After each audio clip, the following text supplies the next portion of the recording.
Hello students, I am Dr. Pallavi. Today I will be demonstrating you the specimen of the kidney.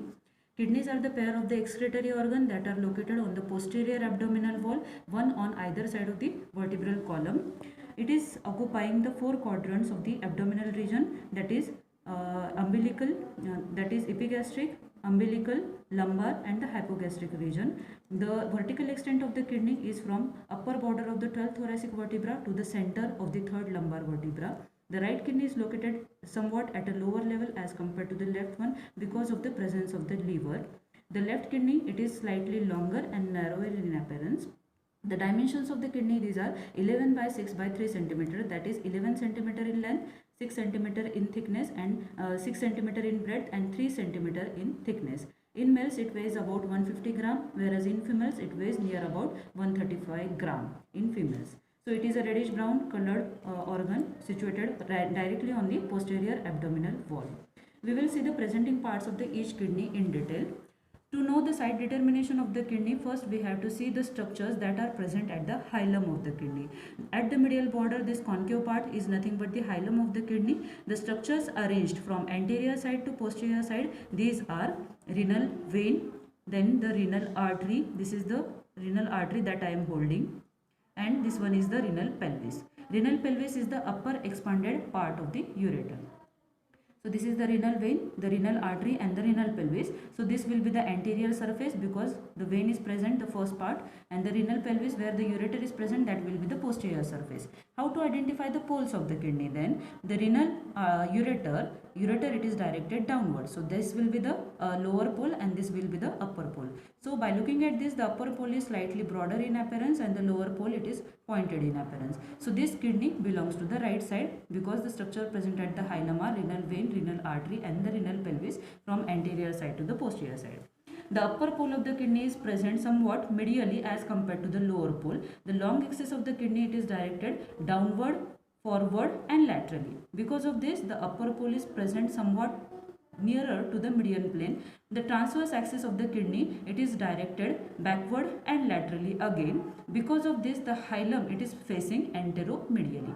As the transverse axis, it is directed downward and laterally. So these are the two axes which are presenting to the kidney. So this is the right kidney. Now next part is this one. We have to identify the side of the kidney, we should see the structures which are present at the hilum. So this will be the renal vein. In this renal vein, you can see this is the left gonadal vein. So this is the left renal vein, into which this is the left renal vein which is draining into the left gonadal vein, draining into the left renal vein. This is the thick lamina having renal artery. So this is the renal vein, renal artery, and the third structure is the renal pelvis. So this kidney belongs to the left side. So this is the left sided kidney. Here you can see the lobulated appearance of the kidney. As the kidney develops in lobulation, so fetal kidney is having lobulated appearance, and this lobulation can persist up to the age of 1 year. After that it get diffused, but sometimes this lobulation may persist, and this is the persistent lobulated kidney. So this will be the anterior surface, posterior surface, broad upper end and pointed lower end. So this is the left kidney. Now nextly we will see what are the relations of the kidney. The relations which are common to both, these are the relations which are present at the upper pole. So upper pole and some part of the medial border of both the kidneys, it is related or overlapped by the suprarenal gland. So right suprarenal gland, it is triangular in shape, whereas left suprarenal gland, it is semilunar in shape. Then posterior relations of the kidney, these are again common to both. So posteriorly, as I have told you, the right kidney is present at a lower level, so it is related with the 12th rib and the presence of the diaphragm. The left kidney, it is related with the 11th and 12th rib with the diaphragm. Then the same parts are medial and lateral arcuate ligament. Then three muscles which are arranged from medial side to lateral side. These are psoas major, quadratus lumborum and the transversus abdominis muscle. The three nerves related, these are the subcostal nerve, iliohypogastric nerve and ilioinguinal nerve. Along with the subcostal nerve, there is the presence of subcostal vessels. So these are the relations which are common to the both kidneys. The anterior relations are different for these two kidneys. The upper part of the upper pole and the upper part of the medial border, it is related with the suprarenal gland. The part near to the hilum is related with the duodenal area. This is the duodenal area related with the second part of the duodenum. Upper 3/4 part of the anterior surface of kidney is the hepatic area related with the surface of the liver. which is peritoneal in nature. Then the colic area, which is related with the hepatic flexure of the colon, and the jejunal area. So out of this, the hepatic area and the jejunal area, it is covered by peritoneum. The kidney is basically a retroperitoneal organ which is situated behind to the peritoneum and resting directly on the posterior abdominal wall. So these are the anterior relations of the kidney. The lateral border, it is related with the liver at the upper part and the colic flexure of the colon in the lower part. The lower pole, it is related with this ureter. The anterior relations of the left kidney are: the broad upper pole with some part of the medial border is related with the left suprarenal gland, which is semilunar in shape.